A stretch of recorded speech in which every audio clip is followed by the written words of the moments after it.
Good morning, everybody. How we doing? Sammy, United People's TV. Got a smile on my face. I've even had a shave for the occasion. Because United have actually won a game of football. I know. Hold your horses. And it was a game of football I actually quite enjoyed. Apart from the last 5 minutes, I was sitting there going, don't you dare. Don't you dare do this again. United didn't do it again. We held on for a 3-2 win. My prediction was 2-2. I was wrong. Happy days. It was a good win. It was a good performance. There were good individual performances. We're going to speak about Bruno. We're going to speak about his post-match reaction. We're going to speak about Ahmad and his deserved place in that team. And probably Ahmad's part of my biggest frustration around Erik Ten Hag this season. We'll speak about the post-match speech from Ten Hag, Varane and Martial's goodbye. We're going to run through Wayne Rooney's comments on the whole squad. And there's something I want to say about Wayne Rooney, and I'm also going to do my lunchtime video on that today because I think it's definitely worthy of a deeper conversation. And plenty more. We'll speak about Amrabat, Casemiro, comments after the game. You can let me know what you think in the comments below. As you always do, we'll try and have a chat as a community. Who's here from the mods, gang? Let's have a quick look. Good morning to you, Ant and Alex. Vicky, good morning to you as well.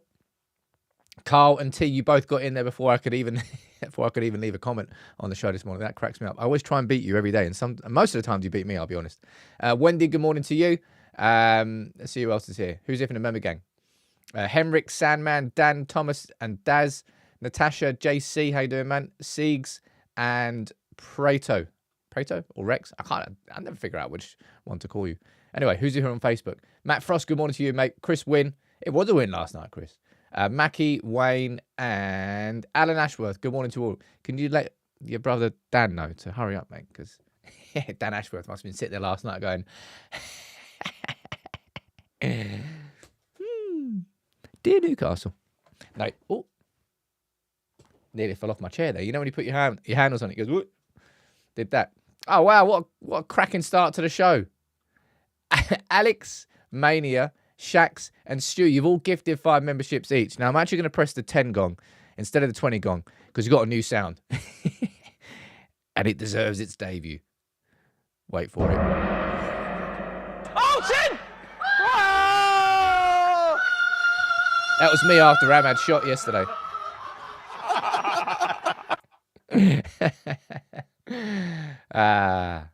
I'm having so much fun changing these gong noises, man. Big up to all of you. That was definitely worth it. But that was definitely me after Ahmad's shot yesterday. That was an absolute... You are not going to hit a ball better than that. You really aren't. Such a crisp hit. Even Wayne Rooney would have been proud of that one. Let's get into the show. And there are plenty of things that we are going to be speaking about today. And the first thing, I think deservedly, is let's have a quick look at this video. And this is Antony, Martial and Rafa Varane saying goodbye to the Stretford end.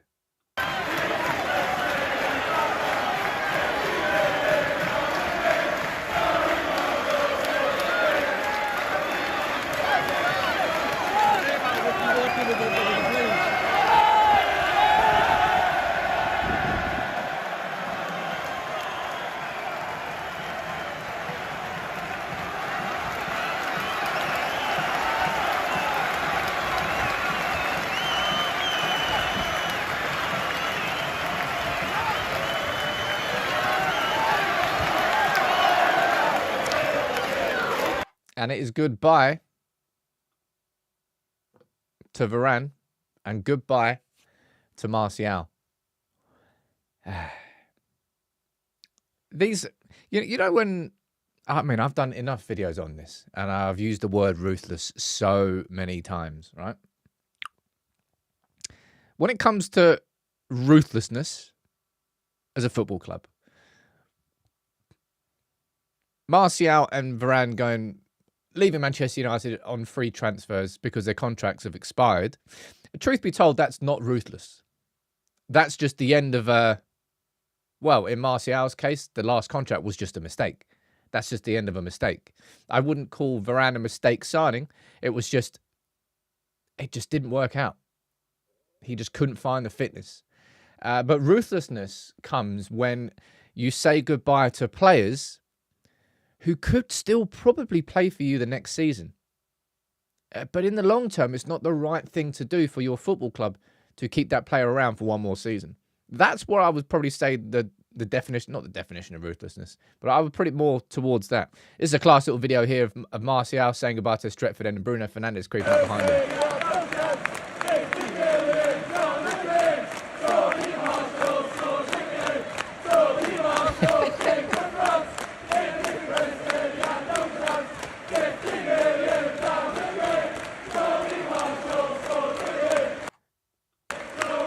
Mate, I know with Martial, right?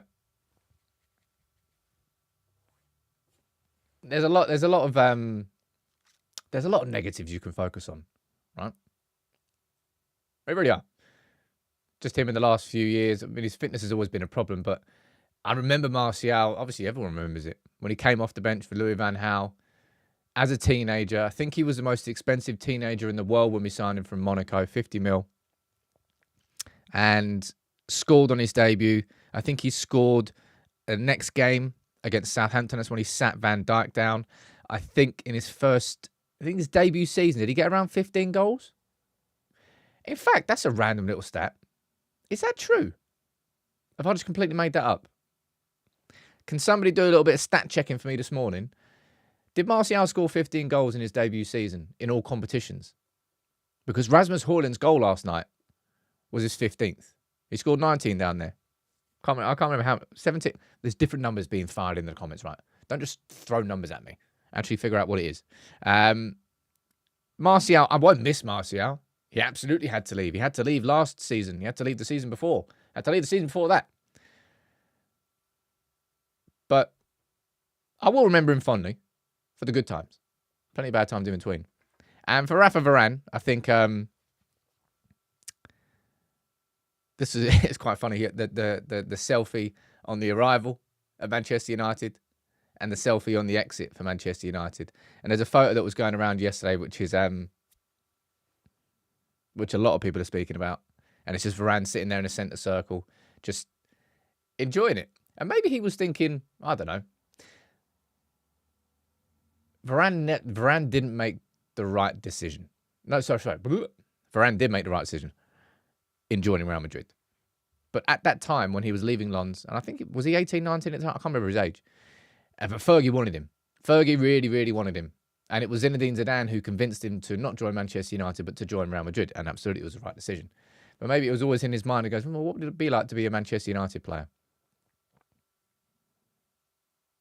And then he came. And Varane last season, that period where it was Varane and Martinez as our two centre-backs was the best centre-back partnership we've had at this football club since Fergie. Yeah, Josh and Ant are both saying it down there, and it's completely correct. And the same goes for Casemiro. And there's probably a few other players you could put into this category. What could have happened if we signed him a few years earlier? Well, if we signed him a few years earlier, we would have paid about 100 mil because he was in his absolute prime at Real Madrid. And so was Casemiro. And if you're a player in your prime at Real Madrid, are you leaving Real Madrid? Question marks. I don't really think Real Madrid let go of players unless they want to let go of players. Alex, down there, you're saying, and Ricky, you're saying it as well, Martial got 18 goals in his first season at Manchester United. You remember how much he was hailed as a breakthrough, and it's incredible. Look at what we've signed. And what are people saying about Rasmus Hojlund? I know not really United fans, but he's 3 off Martial's total with 2 games to go. Mate, Hojlund get 3 goals in his last 2 games. Actually, just get none against Brighton and save it for a hat-trick against City. Yes, please. But Varane and Martial have both left, and they will not be the only 2 who leave Manchester United this summer. This is the big summer. I think that we say it all the time. The rebuild here, the rebuild there. But we've just been doing rebuilds on sand, and it's just there's been no foundations. But the foundations have been replaced. The glazers have been booted out of any sort of footballing control, and INEOS are actually laying genuine foundations. A new CEO, a new sporting director, a new technical director, a support system. It's not supporting a manager is not just giving him money and going, spend it on whoever you want. Supporting a manager is giving him genuine support when he needs it. Decisions that need some advice on this one. I've actually got someone to turn to now instead of John Murto and Richard Arnold. That's what's different about this summer. That's what makes the possibility of a genuine rebuild this summer. Now, I'm going to quickly pull this up here. Pull the last, let's go to the last like 40 seconds of it. Erik Ten Hag's speech. After the game at Old Trafford, there's no point listening to the whole minute and a half. Just going to listen to this bit here, right? 3 points, and then we go to Wembley.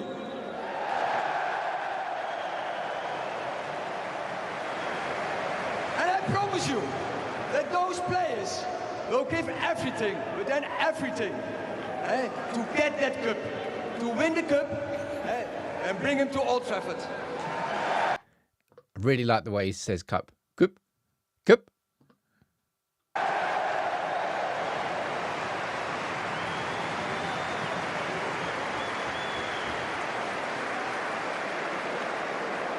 And we are sure you will be there supporting us. We thank you. You are the best supporters in the world. Thank you. People going down there saying he said nothing about being crap this year. He did that more in his, I think, his post-match interviews. He dedicated a lot of that speech to just basically saying to the fans, "Thank you for continuing to support." And they did. Like I'm Crystal Palace away. It's one of the best away ends I'd heard in a long time, and that was even when we got absolutely crushed 4-0 and humiliated. And then against Arsenal, even then there was about a 10-15 minute rendition of Spirit in the Sky coming out the Stretford end continuously. Kind of sounded like an away end.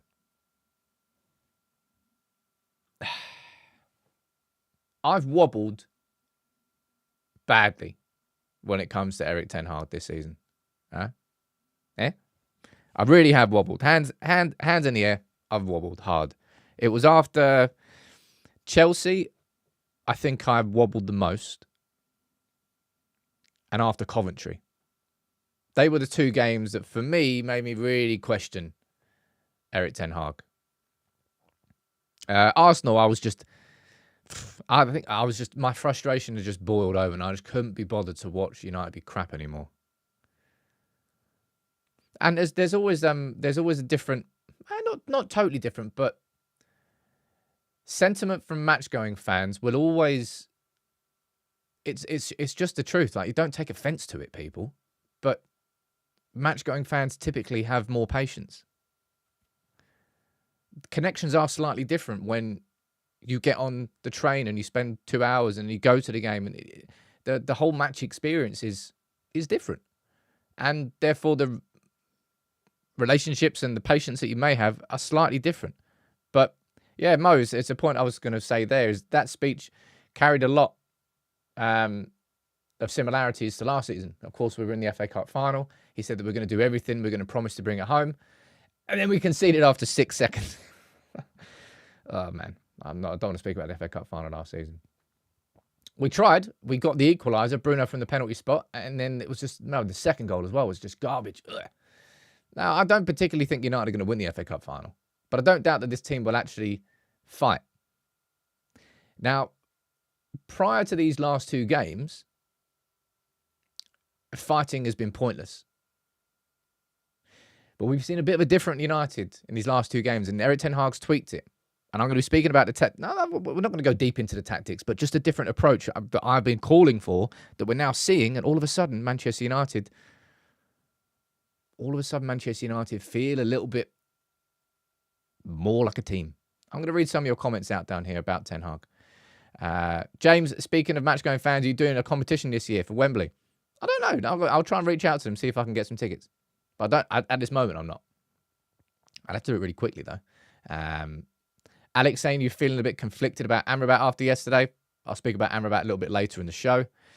Yeah, there were some boos around. So if you listen to the start of this, right, there were some boos, which I'm going to presume are Newcastle fans. On behalf of the players, staff, myself, I want to thank you all for the brilliant support during the season.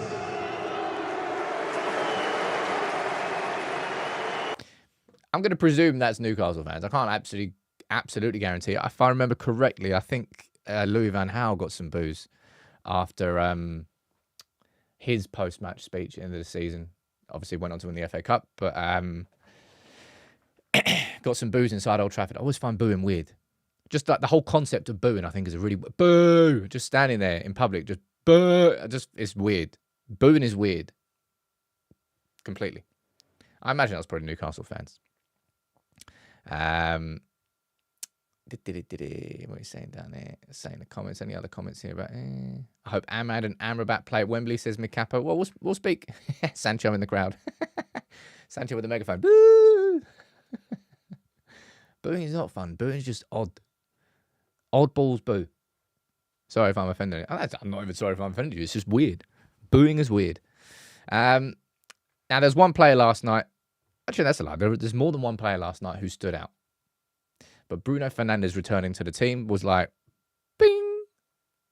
Man United created hardly anything. Or if anything at all. You remember a chance that we had against Crystal Palace or Arsenal? I mean, fleeting. Fleeting opportunities. Hardly any. Bruno Fernandes returned to the team. And, you know, the one thing I want to say about this is, this is why so many fans dislike the media and dislike certain journalists, for sure.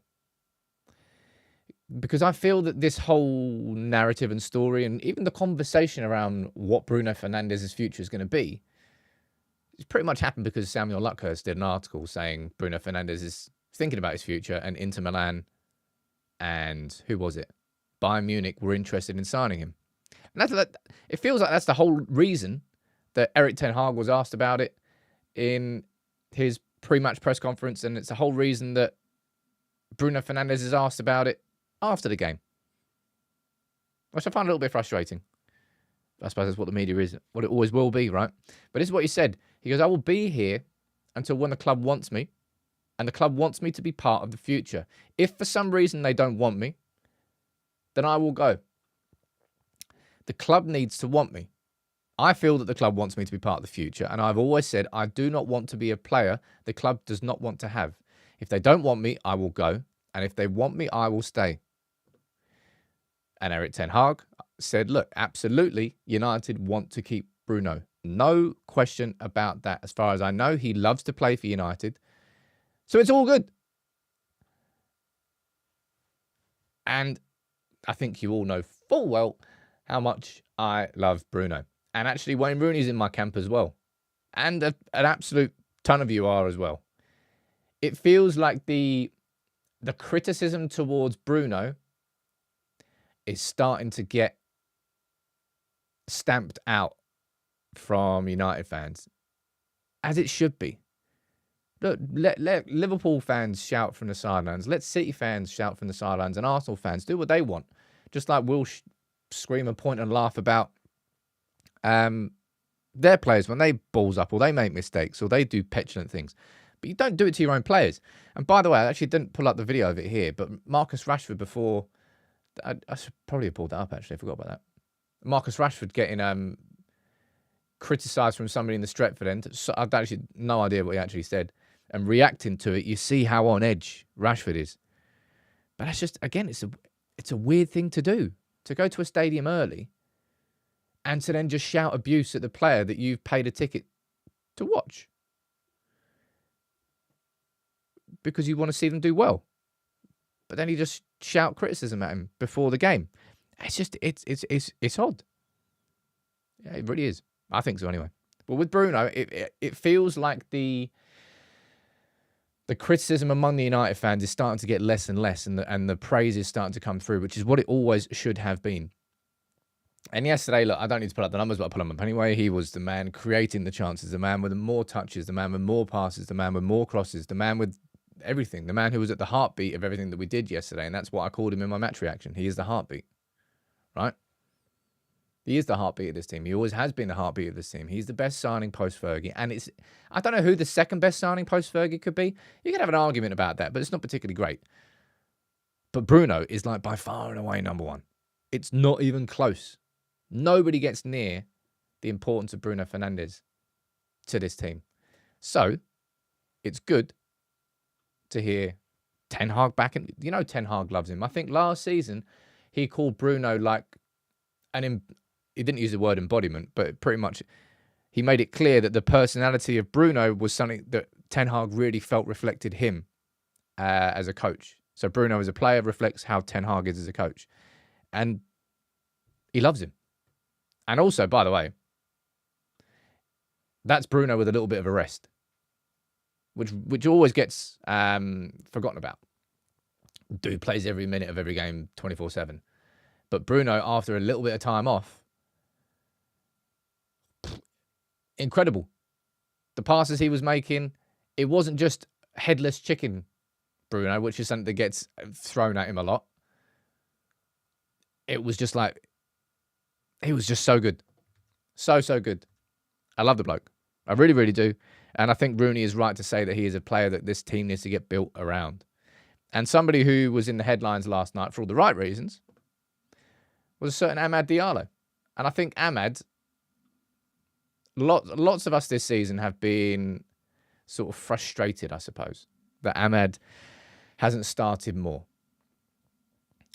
And the reason why he hasn't started more isn't big. And I keep seeing this, and it's just wrong, right? It's just wrong. Ten Hag doesn't trust Amad.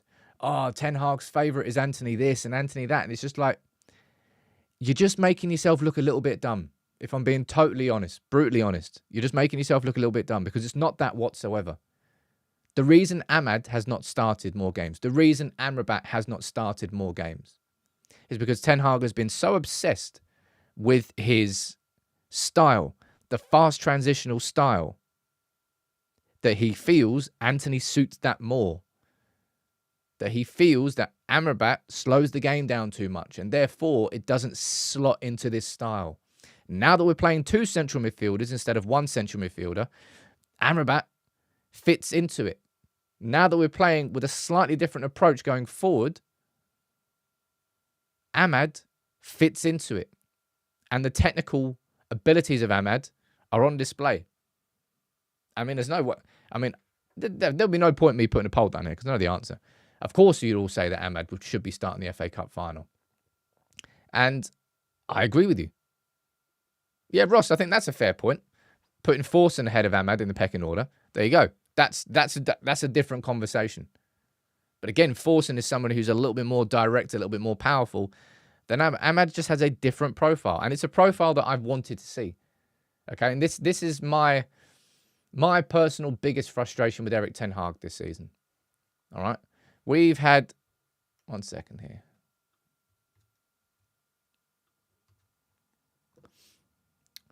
He had his style, right? He was convinced, absolutely convinced, that this style would work for United. 1 number 6, 2 number 8s, fast transitions, high press. That's what Ten Hag wanted to do. And just kept going and going and going.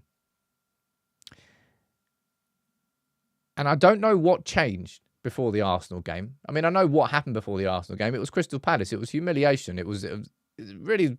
Was it the worst performance of the season so far? I mean, it was one of them. And that was what forced Ten Hag to react. Or maybe not forced. Was that the straw that broke the camel's back? Whatever it was. We've played differently in these last 2 games. And as I said, I was so frustrated going into that Arsenal game, and it just boiled over. If I was being a little bit more level-headed and I stood back, I would have been able to point that out in the Arsenal game as well. But we've seen it in these last 2 games. We should see it against Brighton, and we absolutely should be seeing it in the FA Cup final. I don't think we can go into that City game and try and play how we did away at the Etihad, because I think we played perfect in that first half of the Etihad. Rashford got an absolute howitzer of a goal. We're 1-0 up, defending really well, but you knew that Man United couldn't contain that for 90 minutes against City, and we didn't. So we had to play slightly different. But that's my biggest frustration with Ten Hag this season. It's not just really the fact that he hasn't played Amad. It's the fact that, in my opinion, I suppose it is an opinion, right? Okay, and you're all entitled to your interpretations of it. But I think he's been so transfixed on certain profiles and certain positions that he's just overlooked Amad a lot of the time. And Amad deserves his opportunities. Bear in mind, by the way, I don't think Amad would have had as impressive a breakthrough season as Mainu, because I've just explained the profiles. I've just explained how they fit. But he got a massive injury in pre-season, and he missed, what, 4, 5 months? I don't even know how long he was injured for. But that goal yesterday, I think in that one game against Newcastle, with 2 goal contributions, 1 assist and 1 goal, he's equalled Antony's for the whole season. That's how bad Antony's been. Antony has to be on that list of players getting sold, and that's going to be one of the biggest balls ups that we make from a transfer perspective. I think Antony's going to get held up as this is a mistake that we are not repeating again. This is seriously expensive. We follow the manager's beliefs. We had no real backup. It was just everything about that Antony transfer was wrong. I'm going to see what you're saying in the comments here. And I agree with this. Maybe the start of play gets taken out of his hands once Barada and Ashworth are all finally together. I think that I've spoken about this already. Like this game model that we're hearing that Jason Wilcox is going to be bringing into United, right? It's not going to be the game model we've had this year. He's not going to go, you know what, Erik, right? Ultimately, we want this Manchester United team to be conceding 20 shots per game, to play a really high press that's just going to easily get beaten, and then there's going to be 30 yards of space between the attack, and that's going to be our game style, all right? Great, lovely. Really looking forward to it. That won't be what it is. I personally think the game style is going to be a blend of what we saw in the first season and the good aspects of what this style should be bringing, and bringing those two together into a version 3 next season, which will be a blend of what was good in season 1, the main logic of what should have happened in season 2, marry those two, get new signings, and then season 3, well, we'll see, I suppose. But that, yeah, Amad can definitely be part of that. You're looking at Amad and maybe Elise as 2 right-wing options. Then you're looking at, well, it depends whether he stays or not. I think he probably will. Then you're looking at Garnacho and Rashford as 2 options out on that left-hand side. And then you're looking at Hojlund plus a striker, whoever that may be. You're looking at those as the attacking options? Yes, please. Breen saying, thoughts on VAR being potentially scrapped? I'll be honest, scrap it. Boot that stupid system out. Whole concept of it was to improve the marginal decisions. But instead, they've just taken the human error perspective away from the referee and just given it to a bloke sitting up behind a screen going, rewind that 2 frames. Go for 1 more frame. Oh, we haven't got the angle. Sorry. Don't actually realise that's out. VAR has not helped. I think you should implement semi-automatic offsides and take that out of the equation and just go back to what it was. I don't think it will happen. If I'm being totally honest, I don't think it will happen, because I think you need, as Alex is saying there in the comments, you need 14 clubs to vote for it, and I doubt there's going to be that many people that vote for it. We'll see. Anyway, next person I'm going to be speaking about from that game yesterday. There's quite a few more, by the way. It's a good show today. I think so, anyway. Hojlund. Loved his celebration. Winding up the Geordies. Anybody winding up the Geordies is good for me. Just making sure the number on my back was visible. That was such a good goal from Hojlund, man. Taking the touch, forcing it. It's just, you rarely just...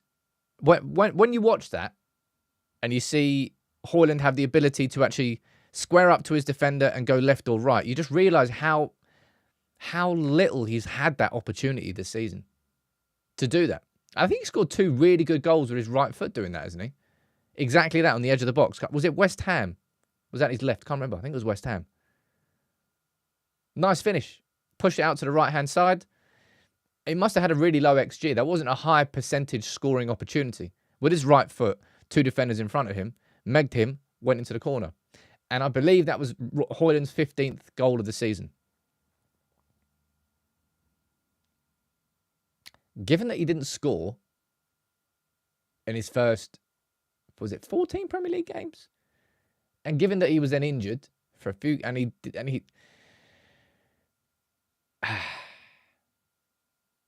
I have no doubt whatsoever in Rasmus Hojlund being a very good striker for Manchester United. thing is, we've got to actually play to him. We actually have to play with a striker in our team. We actually have to play towards the striker. That means a different approach from our wingers. It just means a different attacking approach. I've got a lot of time for Hojlund, man. I think I think I've said this since day one, but it's just like it's just the movement from him. It's the movement which gives me hope. Like if I was watching a striker that was just like trundling into the box and getting angry and throwing up his arms and getting frustrated because the ball wasn't coming into him, I'd be like, well, I probably have more questions about him than I would about Rasmus Hojlund. Are there areas he needs to develop? I think pretty much every area of his game needs to be developed. That's exactly what you expect of a 21-year-old. Rarely is there a 21-year-old in football whose game looks top tier. Well, maybe not top tier, but completely rounded. He's obviously a very natural finisher. Goals like that last night show that. He's obviously very natural with his movements in the box. He is a penalty box striker. So I think what Man United need is to sign a number 9 who isn't a penalty box striker. So we've got, I'm not calling him Ruud van Nistelrooy, but it's a Ruud van Nistelrooy style striker. Somebody who just lives inside the penalty box.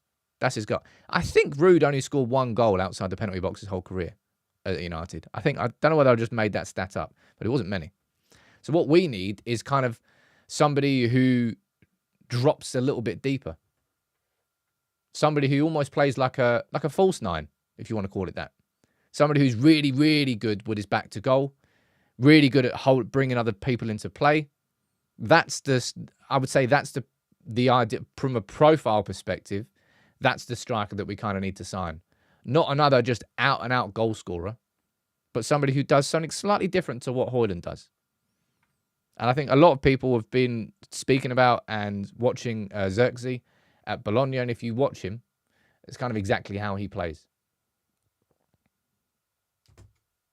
Hojlund's hold-up play was better. I don't care if it's a false 9 or not, Vince, all right? I really don't. But that sort of player, all right? Whatever the correct terminology is. Regista full. I know it's not Regista, but just throwing things out, all right? That sort of striker. Antony saying most of his goals have come from him dropping and playing the channels. I personally think the natural game of Rasmus Hojlund, yeah, cool. We can, if we want to, we can make him drop into the channels. We can make him do this and all that last season. We can if we want. I personally think the natural attributes of him are best in the box as a penalty box goal scorer. That's where I think we're going to maximise Rasmus Hojlund. This season, it's been about fitting in anywhere and doing whatever you can to fit in this team. Next season, I want to see him hugging that box and us building around him. It's like Ronaldo when he played out on the left wing was great, but when he became a great goal scorer was when he really went central and really became more like a centre forward. That's when Ronaldo just blew up numbers-wise. I think next season you're going to see a slightly different Hojlund and a development of his game, and he's really going to end up staying central and staying high up the pitch. My own take on it. I know not everyone will agree. We'll see. This is going to be an important talking point, right? I'm going to move on to the next part of the show. We're going to be speaking about the under-18s. We're going to be speaking about Wayne Rooney's comments, Martinez, Amrabat, Casemiro, quite a few more talking points. So yeah, let's get on with it. The under-18s. They have had a fantastic season. And yesterday they got the opportunity to, I suppose, just enjoy themselves. To show their trophies off. They won the under-18s Premier League North. Then they won the National Championship by beating Chelsea at Stamford Bridge. And they won the Premier Cup. The only thing they didn't win last season was the FA Youth Cup. Hassan, there's going to be one advert shown in these shows, potentially. All right? Don't get offended by it. There's an hour. I'll be honest, this will probably be the last time that I explain this. Somebody introduced me to it a couple of weeks ago. I'd never done it before. And I've realized it's a way for me to increase what I can invest into the channel. So there will only be one per show. And it's an hour-long show. So I don't think that's outrageous. All right. So big up to all of you for that. Yeah. And if you get YouTube Premium, which I've got, I don't know how anybody uses YouTube without YouTube Premium, by the way. Man, the amount of adverts I watch. Anyway, fantastic achievement from the under-18s. And the emphasis on youth players here with the segue is why I'm showing that is to go into this. Right? Wayne Rooney. You know what? The first thing I want to say about Wayne Rooney, right? As a pundit, he's extremely, extremely refreshing. You know how football players have media training? I mean, there's not like a pundit training school, is there? But if there was, Rooney didn't go to it. Rooney is somebody who he just speaks his mind. You know how a lot of people. I mean, I do it sometimes. I think about what I'm saying before I say it. Right? Rooney doesn't. Rooney just if he's thinking it, it comes out. He says it, and it's quite refreshing. If I'm being totally honest. Apparently, I missed some super chats from earlier. Let me see if I go back and read these. I did miss a couple actually. Rooney went through exactly what Bruno was going through. What in terms of the criticism? Man, Rooney towards the end. I've already explained this. I fell out with Rooney after he got Fergie to back down and give him the contract for a long time, and then Rooney went on that decline where he ended up dropping deeper, became the number 10. I think he ended up dropping into central midfield because obviously he lost that acceleration going forward. Jason saying Anderson, Cleverly, Varane. Then look at Bruno. He is miles ahead. What a monster of a midfielder. Very random midfielders to compare him to. Anderson, Cleverly, Varane, and Bruno. That's a real random foursome. Anyway, Rooney is very direct. And this is what he said on Sky after the game. He goes, you have to build the team around Bruno. He's the one player with quality. And then keep the younger players. Then get rid of the rest. It has to be a massive clear out over the next couple of years. And what I'm going to do in my lunchtime video is I'm going to sort of show you what that would look like.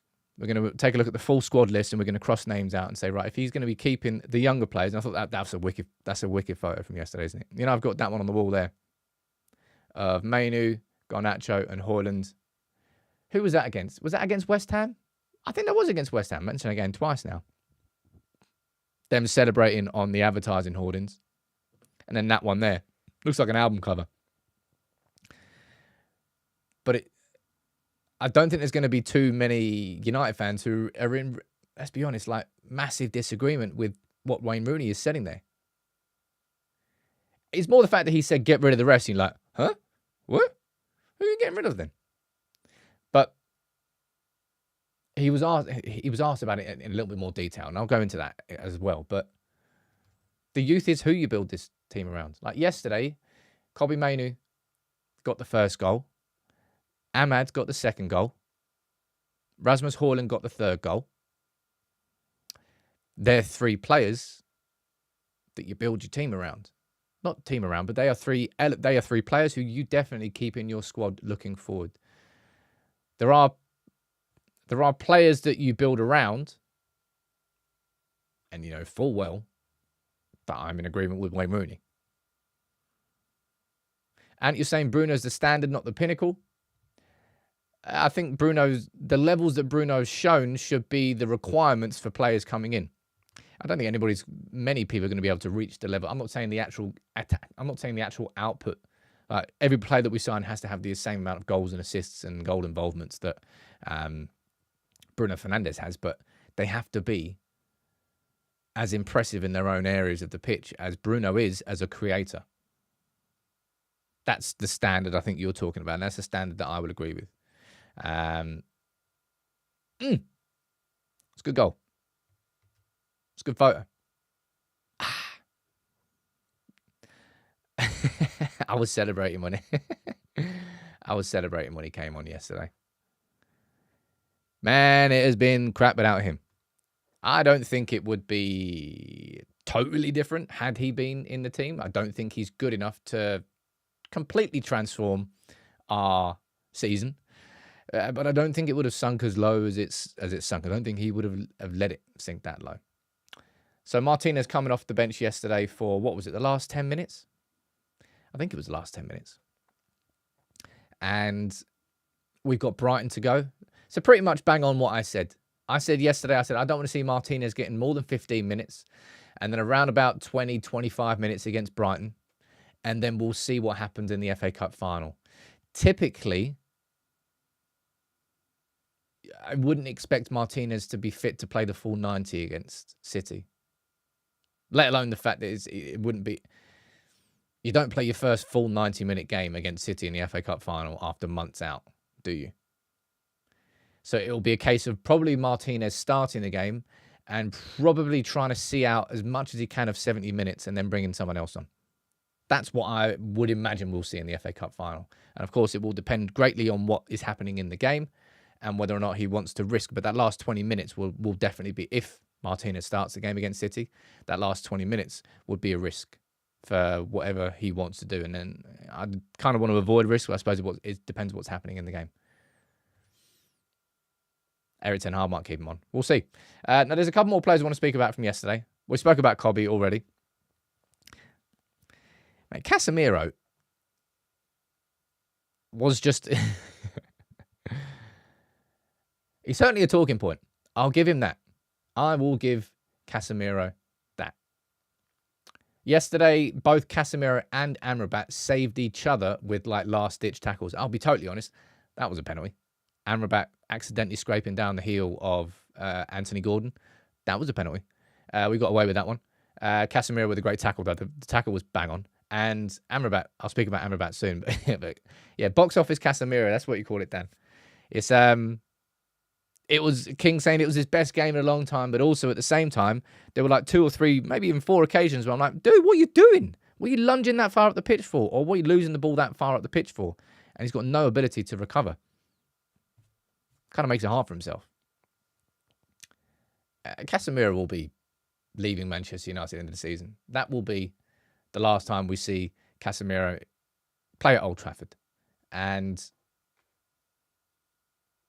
it's the right thing to do, okay? You know how I said at the start of the show, I said it's not really ruthlessness letting Varane and Martial's contracts expire.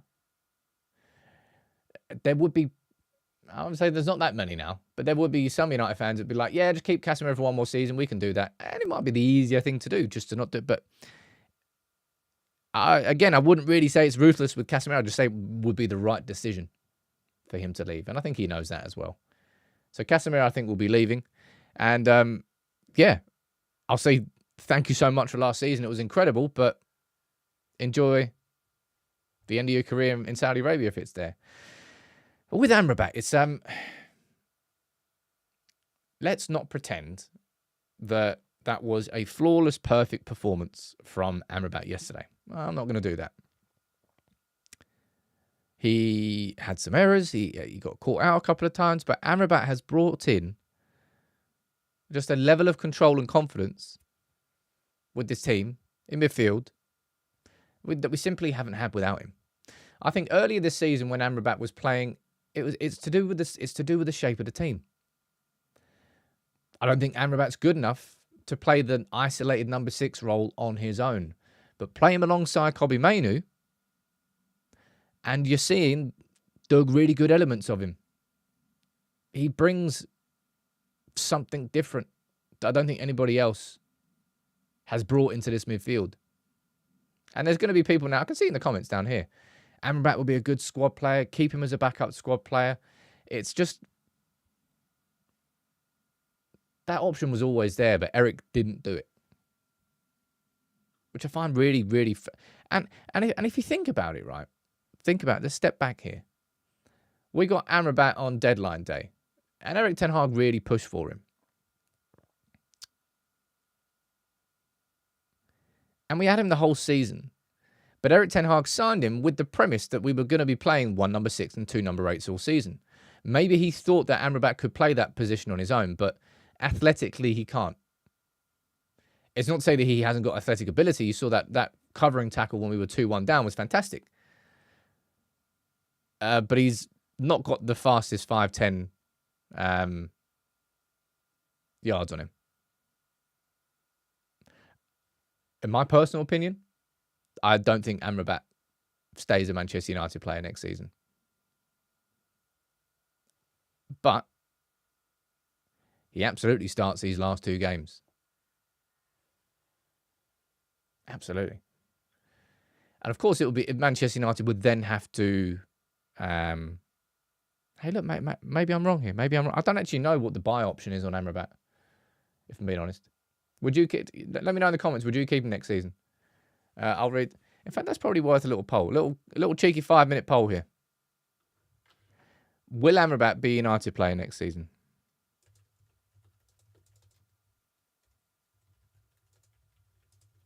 Next season. Yes or no? Honestly, just let me know what you think. Stephen, you're saying that saving tackle was to stop Isaac from scoring was brilliant. Yeah, it was, man. It really, really. I don't actually know what the price of Amrabat would be. Someone's saying 20 million down there. Someone's saying 30 million. Well, we've already paid, what, 10 mil, don't we? I personally think that's probably Amrabat's last game at Old Trafford. And I would personally be surprised if Manchester United exercise the option to buy him. I think I saw rumours. They must be rumours. The Kefren Thuram from Nice, he could leave for around 15, 20 million. And then you're looking at the profile of him compared to the profile of Amrabat, and you look at what we need. Yeah, probably the biggest. I think I would say the biggest thing that we need to do this summer with our squad is raise the athletic floor of this team. Like actually being able to play football at the pace and the intensity that the Premier League requires a certain level of athlete and commitment and hard work and all that jazz, all that.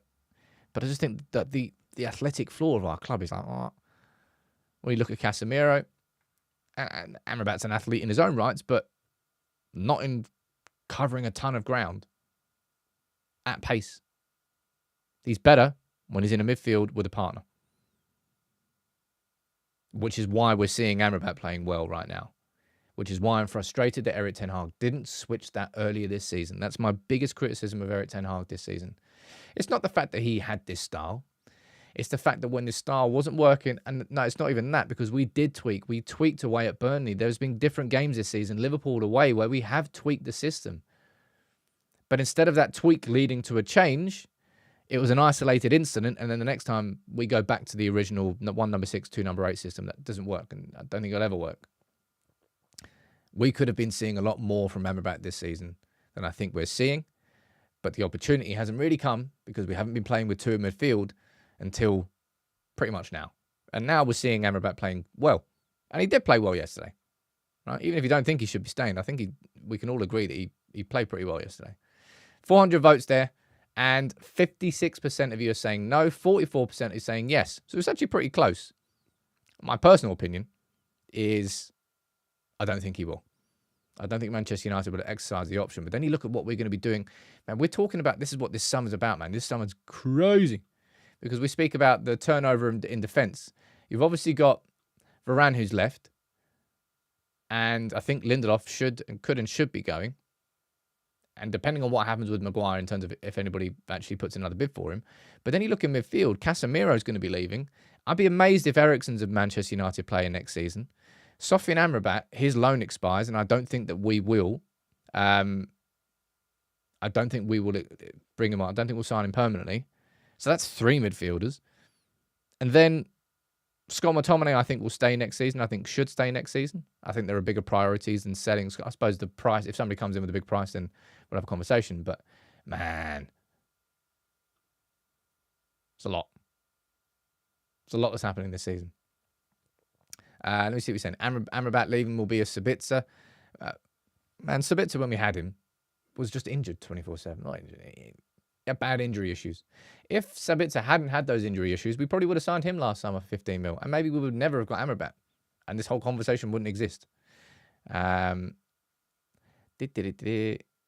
saying we play well, but the bar is low. Yeah, that's a fair point. Amrabat actually makes us play football, says Dudley. Yeah, he does. And that's a big reason why This season was an experiment, I suppose. Ten Hag got it massively wrong. He pivoted Manchester United towards playing with a single pivot and two number 8s. It didn't work. And he was stubborn in the fact that he said, no, I'm going to keep doing it. These are the principles that eventually work. When the players are back from injury, they'll work. But it didn't even work in the first game of the season when we had everybody fit. Next season, our game model will not be based around that. That is for sure. But after a season of a lot of lows, I enjoyed yesterday. I enjoyed watching Bruno's performance, leading by example. I enjoyed the goal from Manu, from Ahmed, from Hojlund. I enjoyed the goodbyes. The last home game of the season. And now we look forward to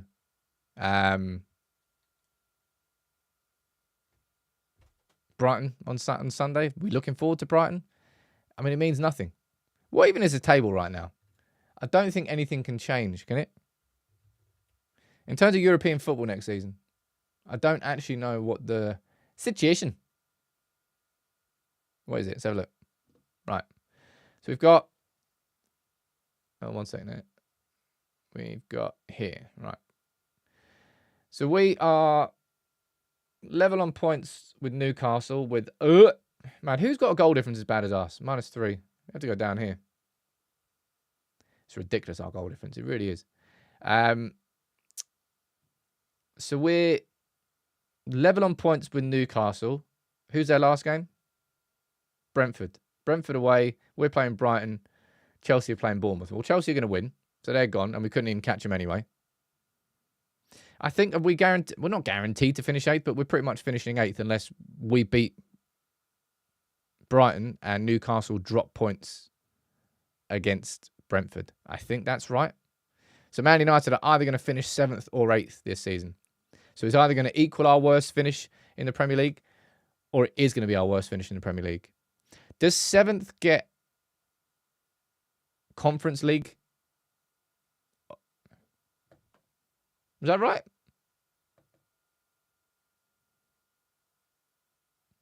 I can't remember.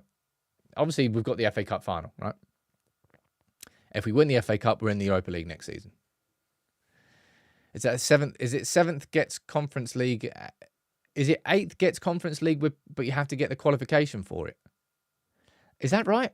Is if we finish 8th and we lose the FA Cup final, does that place then get pushed down into the 8th position, but you have to do it in a playoff? I can't remember. Oh, sod knows. I think it might only be 7th that gets it. I got no idea. Pardon me. Either way, it's all crap. It's not Champions League. Although it's good for trips. I know I want to do a nice little European trip next season. What did I have? Was it season before last? I had Cyprus. That was a nice trip. Anyway. Apparently 7th gets Conference League. Apparently 8th gets nothing. And right now it looks like we're going to be finishing 8th. Which means no European football next season. Unless we win the FA Cup. Everything hinges on that game. Boy, that is a big game. 25th of May. Where are you going to be? 3 p.m. Saturday afternoon. FA Cup final against City. I'm already crapping my pants. We'll see. Anyway, thank you all for tuning in, everybody. Really enjoyed the show. If you can please drop a like on the video. I should say this at the start of the video rather than just at the end, but it makes a difference. It really, really does. My lunchtime video, I want to do it on this, right? I want to do it on Wayne Rooney's comments. I'm going to sort of split it out and say, right, okay, young players, what does that mean? Is that 21 or under? What players would that be? And others that I would add into the keep. And then I'm at the end of the season, I'm going to do my full keep or sell, but I want to run through Rooney's because I think a lot of people are listening to him. All right. Much love, everybody. I'll see you tomorrow. It's Friday. It's map day. Sun's out. You don't want a game of football. Nice.